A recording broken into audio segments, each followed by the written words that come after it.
Title: The Case That Terrified America. Even the detectives couldn't believe it. True crime story. Help this channel grow. Like the video, leave a comment, and subscribe for more stories. This helps us a lot. Thanks you. The story begin. The arrival of the perfect stranger. Angela J. grew up between two worlds. Born in California, she spent her childhood and teenage years in Australia after her parents moved back to their native New South Wales. Quiet, studious and driven, she completed a degree in reproductive medicine and by 2016 was an obstetrics and gynecology intern in Port Macquarie. A young doctor whose work brought new life into the world and earned her genuine admiration from patients and colleagues alike. At just over 20 she had married and later divorced Ben, a relationship that left her wary but hopeful.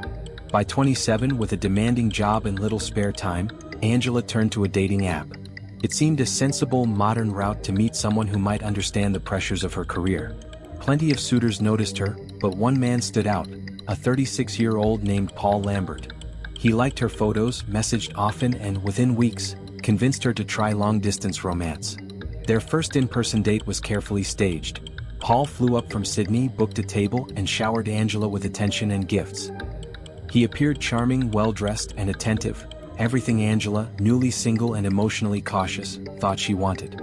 The pair connected over shared histories of failed marriages and the fatigue of adult life.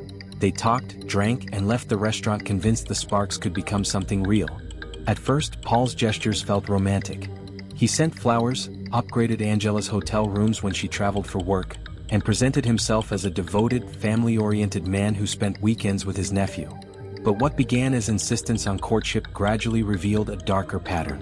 Where affection had been, control seeped in. He wanted to know where she was at all times, who she spoke to, how long she stayed at work. If she was a few minutes late, he called without pause.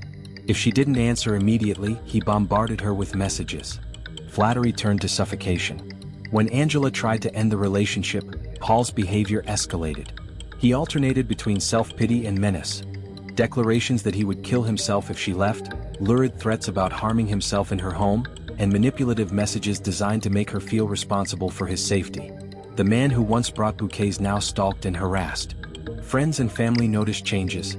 Angela's mother melted at first at Paul's charm, but her husband Bill felt instinctive unease, a warning the family would come to wish they had heeded. Behind the name Lambert lay a different past. Paul was not who he claimed to be. His real name, his criminal record, and his history of violence toward former partners painted a chilling picture.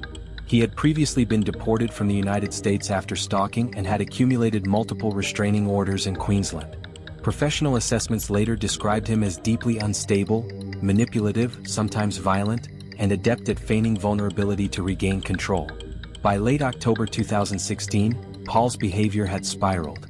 He followed Angela, learned her schedule, and began leaving cryptic messages, even sending texts from a supposed friend named Dan, warning that Paul had narrowly escaped being hit by traffic.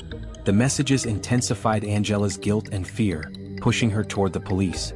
On October 30th, in the small, impersonal hum of the local station, she filed for a protection order. The officers confirmed Paul's violent past, but assessed him as more likely to harm himself than others. They advised vigilance and asked her to call emergency services if she felt threatened. Angela left the station still unprepared for how quickly the situation would deteriorate, unaware that the man who had charmed her with dimples and flowers was already planning a brutal attempt to regain what he insisted belonged to him.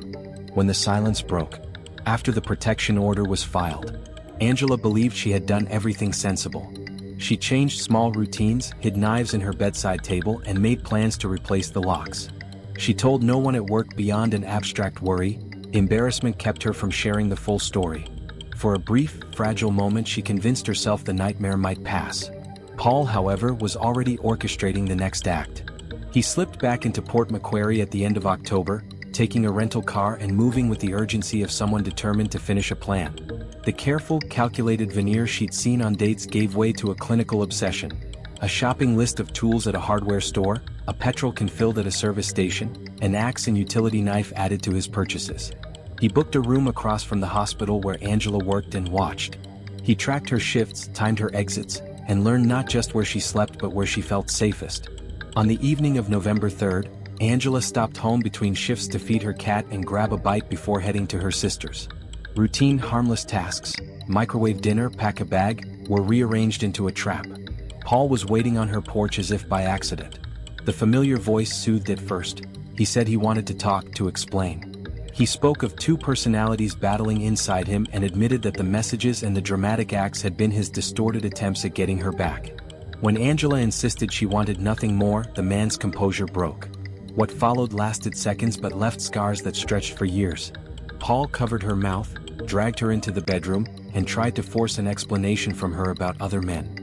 He had removed the obvious tools from her bedside and replaced them with duct tape, cable ties, and underwear, a grim toolkit that revealed his intention. Angela tried to flee. Instinct and training kicked in, but a blade flashed and pain lanced through her body. 11 stab wounds, scattered across chest, arms and legs, reduced the bright, capable doctor to a struggling survivor.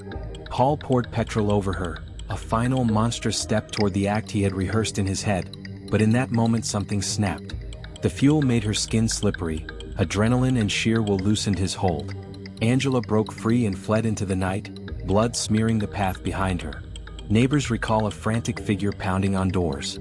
Steve, who had seen a stranger in her kitchen earlier that day, grabbed a steel rod and met her on the driveway. In his garage, Angela, lucid despite shock, guided first aid to staunch the bleeding until paramedics arrived. The frantic calls began then. Someone calling for help, someone else calling the police. Unbelievably, the attacker made calls too. From his getaway car he rang Angela's number. Later he called her mother and then 000 himself, speaking bizarrely in the third person and describing his planned crimes as if narrating a script. Police tracked his phone and the pursuit raced along the Pacific Highway. Road spikes finally slowed him 150 kilometers from town. The man emerged from the car barefoot, knife in hand, demanding death. What happened during those few minutes of standoff was grotesque and surreal. Taser had no effect. He lunged at officers. In the blur of commands and gunfire, 2 officers fired. Paul collapsed where he stood, hit by several rounds. For the community that had only weeks earlier idolized a charismatic stranger, the confrontation left a hollow silence. For Angela, the news of his death arrived in the sterile hours of hospital corridors and police statements, a confusing mixture of relief and unresolved trauma. Her survival was nothing short of miraculous. Prompt neighborly aid, quick-thinking paramedics, and hospital staff combined to keep her alive. Yet survival did not equal safety of mind. The wounds were not only skin-deep. As dawn cut through the curtains of a wardroom, Angela faced the long, jagged road of recovery, physical operations and stitches, yes, but also the slower, more precarious stitching of trust, sleep, and the belief that she deserved peace. The long shadow. The weeks after the attack unfolded in fragments. Sterile lights, police questions, surgical wards, and the steady drip of morphine that blurred time. Angela's body healed faster than her mind could follow. 11 stab wounds had missed vital organs by chance and instinct. She had twisted at the last second, lifted her arms to shield herself. Surgeons later told her the defensive cuts on her forearms were the reason she was alive. But every scar told a story her memory tried to rewrite. She replayed the sound of the front door slamming, the sudden smell of petrol, the weight of disbelief as someone she once trusted became a monster before her eyes. The psychologists called it trauma. Angela called it noise, a low, endless hum that followed her into sleep. Reporters swarmed outside the hospital. True crime enthusiasts, bloggers, and television producers wanted interviews before she could even walk unaided. The case had all the ingredients of modern horror. A beautiful young doctor, a manipulative ex-lover, police who underestimated danger. Headlines called it The Tinder Date from Hell, and The Doctor Who Survived Her Stalker. The irony of being alive enough to read her own near obituary gnawed at her. Angela withdrew from the attention. She stayed first with her sister, then her parents. Every unexpected sound, a knock, a car door, a phone notification, triggered panic. She couldn't return to the apartment where the attack happened.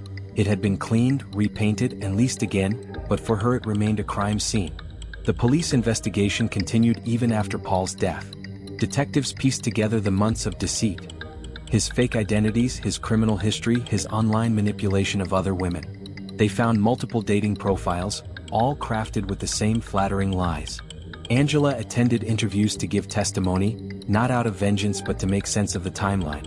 What haunted her most wasn't the violence itself, but how carefully he had planned every detail, the patience of his obsession. Months later, an inquest confirmed what she already knew. She had been marked by someone skilled at appearing ordinary. The coroner described Paul as a deeply disturbed individual whose capacity for violence was underestimated. The report urged reforms in how police assess intimate partner threats, a small comfort that her suffering might one day protect someone else. Recovery became Angela's profession as much as medicine once was. She attended therapy, learned grounding techniques, and spoke occasionally at conferences about coercive control and digital stalking. When she finally returned to clinical work, she chose emergency medicine, the place where life and death meet in seconds, where decisive action mattered more than fear. Late one night, as she walked through a quiet hospital corridor, she passed a new intern who asked, "Are you that Dr. J?" She nodded politely, unsure how to answer. The intern smiled and said, "You're the reason I joined this program. I read what you went through. You survived." For the first time in a long while, Angela allowed herself to exhale. Survival, she realized, wasn't a moment, it was a practice. Each sunrise she met without fear was a small victory over the man who had tried to erase her. The story that had shocked a nation no longer belonged to him, it belonged to her, and she was still writing it.